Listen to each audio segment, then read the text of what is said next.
तू त्या गरीबाच्या घरी जा आणि तुला जे प्रश्न पडले त्याला विचार ते प्रश्न, ते सरळ उत्तर सांगणे. यातलं सगळं काय व्हायचं असं ते होऊ दे, पण मला आरक्षण पाहिजे. आणि ज्याला मिळालंय तेही म्हणणार आहे तो जेवढे प्रश्न आहेत तेवढ्या प्रश्नाचं काय व्हायचं होऊ दे तिकडं. मला प्रमाणपत्र मिळालंय, माझी मुलगी आमच्या आमच्या ठिकाणी लागली.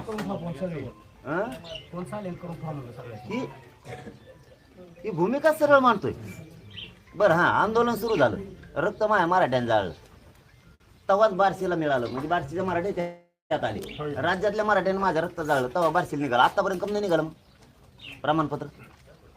महाराष्ट्रात मराठवाड्यात कम नाही निघाले आतापर्यंत? कमून नाही निघाले.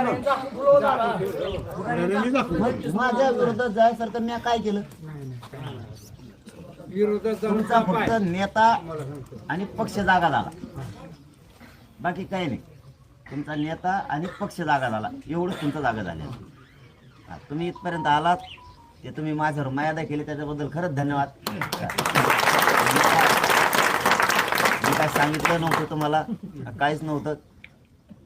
हे माझ्या मराठ्याला मला बनवायचं एकजूट आणि त्याला आरक्षण देऊन मोठं करायचं, आणि ती तुम्ही आज दाखवी.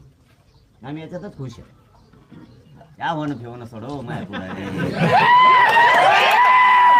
या आव्हानांचे ते झोपेत बोलायचे त्या गोष्टी सोडून द्या तुम्ही पण. हे काही नाही आव्हान फवन. मी कुणी किती गोळ्या घातल्या तरी मी गरीबासाठी लढणार. नसतो आणि भेट नसतो, आणि ते बिया आपल्याकडे नाही. आपल्या ते डायरीत नाही, ते भेव वाटत नाही मला कशाचं. मी असंच गेलेलो आता उपोषण करून करून काहीच नाही. मला वाटतं आपण दुसरा टप्पा, म्हणजे तुम्ही परत नाराज होता ना आजच तुम्ही सांगतो. मला काय वाटतं जे टप्पा टाकतो आपण आता गणपती झालं लगेच दुसरा टप्पा टाकतो. नुसतं बारशी जर घेतलं ना, समाजाचे हाल सांगतो तुम्हाला काय होत. मी येणार, समाज येणार, मला परत तेवढं लक्षात घेऊन माघारी यायला, आणि ते सोपं नाही.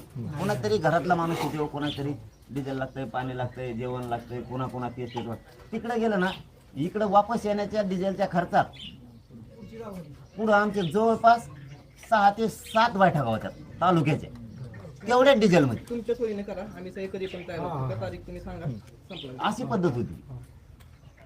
जर समजा नुसती ती टाकली वापस आलो, खर्च वाढला, अनेक कोटाने वाढते त्याच्यात. मग त्यापेक्षा आम्ही ती बारशी टाकला की पुढचा टाकतो, पुढं पुढं पुढं पुढं, म्हणजे 8-10 दिवसाला पुढं टाकून घेतो. मग ते रूट मध्ये होईल, तुम्हाला वेळ मिळेल. रूट मध्ये योग्य होईल, कारण बार्शी केले की पुढे समजा पंढरपूर किंवा सोलापूर जिल्ह्यात असं करता येईल मला. 13 तालुक्याच्या सर्कल मध्ये तुम्हाला रूट मध्ये टाकता येईल. तो बार्शीला दादा तुम्ही आम्हाला रविवार द्या, संध्याकाळची ठेवा. आम्ही सगळे तत्परतेने त्या ठिकाणी हजर राहू. आणि ज्यांची योग्यता नाही त्यांनी जी चिकलपेट केली आपल्या समाजावर, त्याच्याबद्दलची काय जी असेल ती भूमिका तुमची जाहीर करा. आणि ती सगळे मावळे तुमच्या भागात त्यांनी काय केलंय, अनेकाची घरं दारू करून उद्ध्वस्त केले, ज्याची लायकी नाही तुमच्यावर अलिगेशन करायची, आरोप करायची. पण ज्यावेळेस वेळ येईल त्यावेळेस आम्ही तुमच्या माध्यमातून निश्चितपणे दाखवू.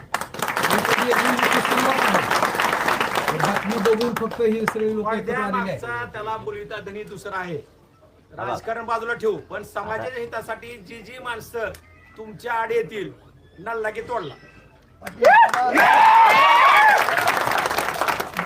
कुठल्याही पद्धतीनं राजकीय सामाजिक क्षेत्रातलं मराठ्याचं बहुजनांचं आपण जो आधारस्तंभ तयार केला तुमच्या माध्यमातून तुम्ही स्वतः, ते शेवटपर्यंत किल्ला डावण्याची आमची तयारी आहे. खरे आम्ही छत्रपतीचे मावळे आहेत. सगळ्या इतिहासाला साक्षी ठेवून एवढी तुम्ही नुसतं बोलवलंय, एक हाक दिली म्हणाले, आणखी किती पाहिजे तेवढे.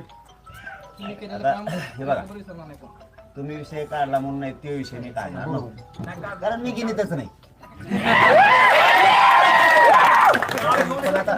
काढला म्हणून सांगतो तुम्हाला.